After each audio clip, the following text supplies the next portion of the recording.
ஸ்டாலின் அவர்களே, உங்களுடைய அப்பா காலத்திலிருந்து இன்று வரை உங்களுக்கு ஊழலை தான் கற்றுக் கொடுத்திருக்கிறாங்க.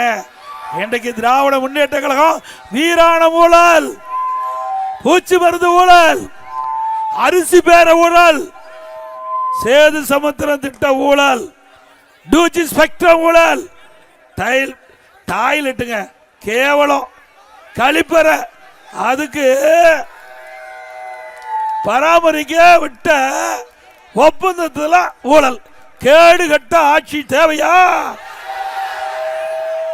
அப்புறம் இவர்கள் நவீன முறையில் ஊழல் செய்கின்ற திமுக, விஞ்ஞான முறைப்படி ஊழல் செய்கின்றவங்க. அப்பவே சர்க்காரியா கமிஷன் தெளிவுபடுத்தியிருக்குது, திமுக அரசாங்கம் விஞ்ஞான முறைப்படி ஊழல் செய்கிற அரசாங்கம் திமுக அரசாங்கம். தம்பி கொஞ்சம் கீழே முடி. அதுல சர்க்கரை பேரூழல், சர்க்கரை பேரூழல் அதுல என்ன சொல்லியிருக்காங்கன்னா, திராவிட முன்னேற்ற கழக ஆட்சியில் அறிக்கை தாக்கல் செஞ்சு போட்டிருக்காங்க. அந்த சர்க்கரை கமிஷன் அதுல சர்க்கரையை எறும்பு சாப்பிட்டது, சர்க்கரையை எறும்பு தின்னுட்டது, அந்த சாக்கு பைய கரையா அரிச்சிடுது. எவ்வளவு விஞ்ஞான முறைப்படி ஊழல் செய்கின்ற கட்சி. அப்பா இருக்கிற காலத்திலேயே ஊழலை கற்றுக் கொடுத்துட்டு போயிட்டார்.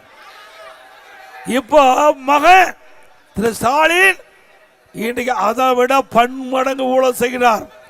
இன்றைக்கு இந்தியாவிலேயே ஊழலுக்காக கலைக்கப்பட்ட ஒரே அரசாங்கம் திமுக அரசாங்கம். ஊழலின் ஊற்றுக்கண் திமுக, அப்படித்தானே?